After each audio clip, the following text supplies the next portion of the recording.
Pour bien conduire et être attentif à tous les éventuels dangers présents sur la route, il convient d'être en parfait état de forme physique et en bonne santé. Manon et Nicolas traversent la France en voiture pour rejoindre leurs grands-parents au bord de la mer. La route va être longue. Avoir une bonne vue est une condition indispensable pour conduire. L'acuité visuelle doit être au moins de 5/10 sur l'ensemble des deux yeux en moyenne. Si tel n'est pas le cas, le port de lunettes ou de lentilles de contact est obligatoire. Cela sera mentionné sur votre permis. Vous devrez avoir une paire de lunettes ou des lentilles de rechange dans votre véhicule. Cas particulier, si vous êtes borgne ou qu'un de vos deux yeux a une acuité inférieure à 1/10, l'autre œil doit avoir un minimum de 5/10. Attention, la vue baisse avec l'âge, donc vérifiez votre acuité visuelle chez un spécialiste si vous voyez trouble en conduisant. Être réactif rapidement à l'environnement est la clé pour éviter tout accident. Voici quelques conseils pour toujours garder votre vigilance accrue. Évitez de prendre ou chercher quelque chose dans le véhicule, un CD par exemple. Téléphonez, car c'est interdit et cela vous empêche de rester concentré sur la route.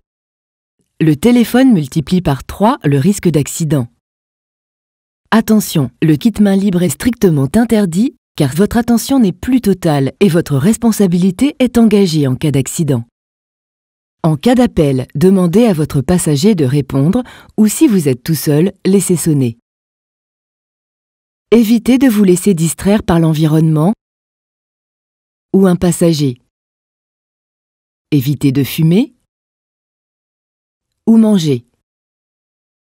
Ne faites pas de bruit en mettant trop fort la radio, par exemple.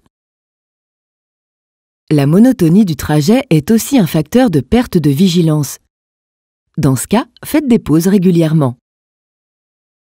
La conduite est une activité fatigante à tous les niveaux. Fatigue visuelle, nerveuse et musculaire parce qu'elle mobilise toute notre attention.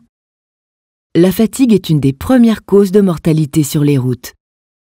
Les causes de la fatigue sont l'environnement, comme conduire de nuit, par grande chaleur au soleil, sous les intempéries, sur des routes avec un trafic dense.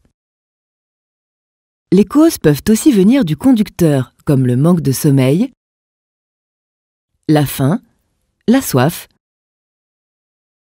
les soucis, le stress ou l'énervement. La fatigue peut aussi venir de la voiture elle-même qui est bruyante ou inconfortable par exemple. Les effets de la fatigue sont très dangereux. Elle augmente le temps de réaction, diminue le champ visuel, altère l'appréciation des vitesses et entraîne une somnolence qui multiplie par 8 le risque d'accident. Soyez donc attentifs aux signes de fatigue comme les raideurs dans la nuque, des bâillements à répétition, des crampes ou courbatures. Surtout, ne luttez pas contre la fatigue. Le sommeil sera toujours plus fort que vous. Voici quelques conseils à adopter. Faites une pause de 20 minutes toutes les 2 heures. Détendez-vous avec des exercices simples.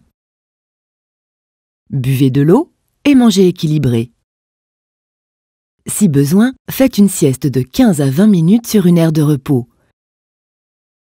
Alternez les conducteurs si possible. Ne pas rouler plus de 8 heures dans une journée. Manon veut impérativement arriver à 18 h et décide de ne pas faire de pause afin de ne pas perdre de temps.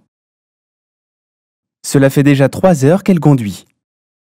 Elle gesticule sur son siège, se frotte les yeux en bâillant. Sa nuque et ses épaules sont crispées. Elle devient nerveuse.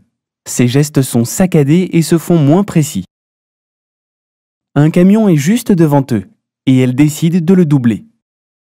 Manon change de fil en mettant un coup de volant un peu trop fort et percute la rambarde de sécurité. Elle arrive à se rattraper avec la frayeur de sa vie. Dès que la fatigue se fait sentir, et même si vous ne roulez que depuis 1 heure, arrêtez-vous sur une aire d'autoroute pendant 15 minutes. Buvez de l'eau ou un café et profitez-en pour marcher un peu afin de vous dégourdir les jambes.